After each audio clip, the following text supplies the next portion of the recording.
ఇక్కడ Jaipur pink panthers కూడా do or die raid situation. ఈ సిచ్యువేషన్ లో నితిన్ ధన్కర్ ఎస్కేప్ అయ్యాడు and left corner back hold చేద్దాం అనుకున్నాడు కానీ ఈజీ ఎస్కేప్ అయితే జరిగింది అక్కడ.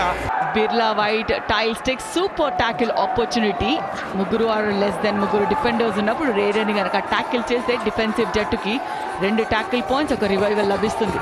అది జరుగుతుందా నితిన్ ధన్కర్. ఎంతమంది డిఫెండర్స్ ఉన్నా 5 ఉన్నా బోనస్ ఆపర్చునిటీ ఉన్నా సూపర్ టాకిల్ ఆపర్చునిటీ ఉన్నా కూడా స్పెషలీ మనము ఇక్కడ మల్టీ పాయింటర్ చైన్ ని బ్రేక్ చేసుకొని ఫస్ట్ మల్టీ పాయింటర్ రేడ్. ఇది జైపూర్ పింక్ పాంథర్స్ కి.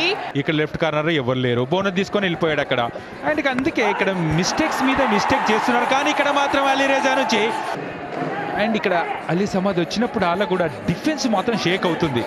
అండ్ కార్నర్ని కవర్స్ని కార్నర్ని అందరినీ కూడా షేక్ చేస్తున్నాడు. తన ఫుట్ వర్క్ డిఫరెంట్గా ఉంటుంది.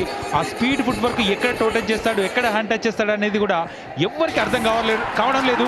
ఎస్ అదే జరిగింది, అదే మిస్టేక్ చేశాడు అక్కడ. ఇక్కడ మరొక పాయింట్ లభిస్తుంది. ఇప్పుడు Jaipur pink Panthers and Ali Samad రావడం చూస్తున్నాం. ఇక్కడ మాత్రం ఎస్కేప్ అయ్యాడు. ఎస్ మరొకసారి ఆల్అౌట్ పాయింట్ సాధించారని చెప్తున్నాడు. ఇద్దరిని టచ్ చేశానని చూపిస్తున్నాడు అక్కడ. టచ్ చేస్తే కనుక మరొక ఆల్అౌట్ పాయింట్ సాధిస్తుంది జైపూర్ పింక్ ప్యాంథర్స్. ఎస్ అదే జరిగింది.